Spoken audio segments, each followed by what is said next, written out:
Good morning from Negumbo, Sri Lanka. And thanks to the people who rented me the motorcycle, which is a 200cc Honda. I'm about to get on the road and go to Kandy.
So welcome to Kandy.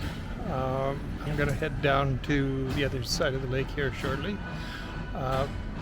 Sounds like a band playing in the background to welcome me. Right, I called ahead.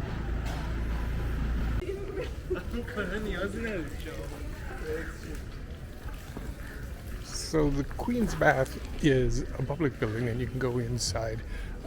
In the basement of it, or underneath I would say, is this large pool area, which pretty much encompasses the whole basement of the building. The upstairs of the Queen's Bath has several videos showing what it was like before they restored the bath, and gives some history of both the bath and of Kandy itself.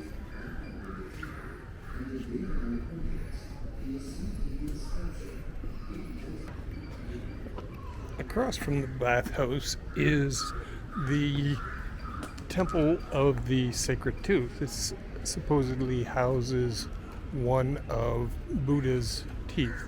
Now, Buddha's been spread around the world because it seems like everywhere seems to have a piece of Buddha. I know the Shwedagon in Myanmar, I think, has 3 hairs in the top of the stupa there.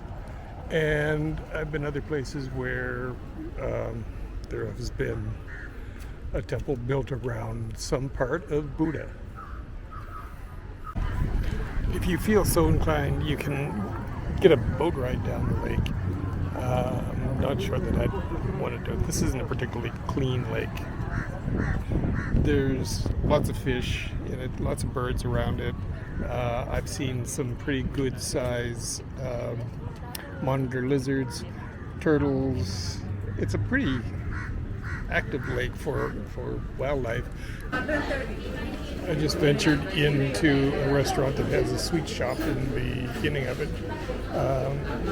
So this is just a selection of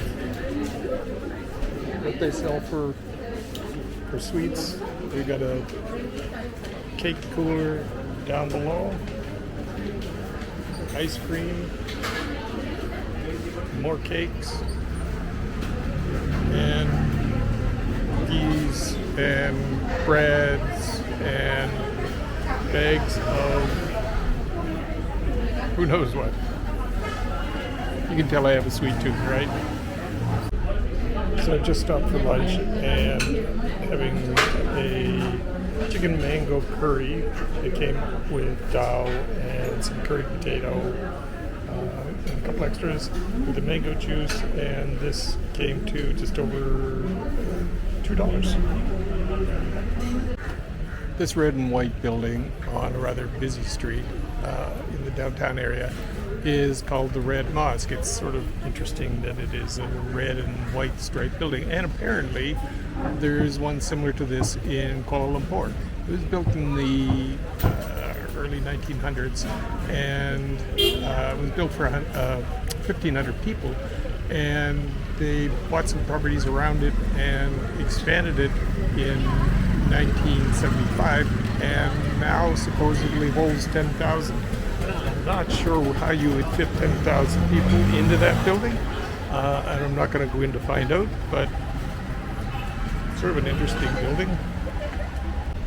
And about a half a block down from the mosque is a temple, and I'm not even going to try to pronounce the name of this.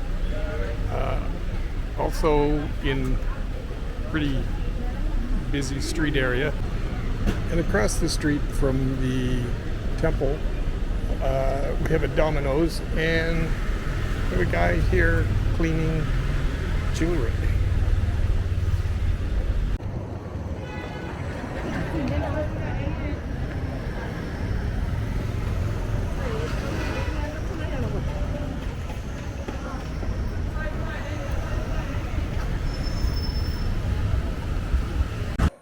So that was my trip from Negumbo to Kandy, and as always, never trust a GPS. I mean, they really get you there sometimes, not always, sometimes.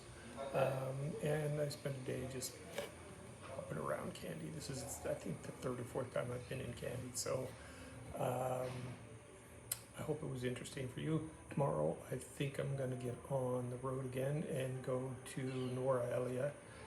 That also says it should be about a 3-hour drive.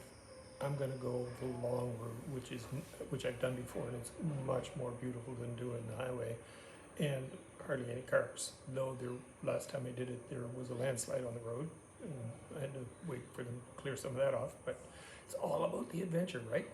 So that being said, I hope you enjoyed the video, and I will see you in Nuwara Eliya.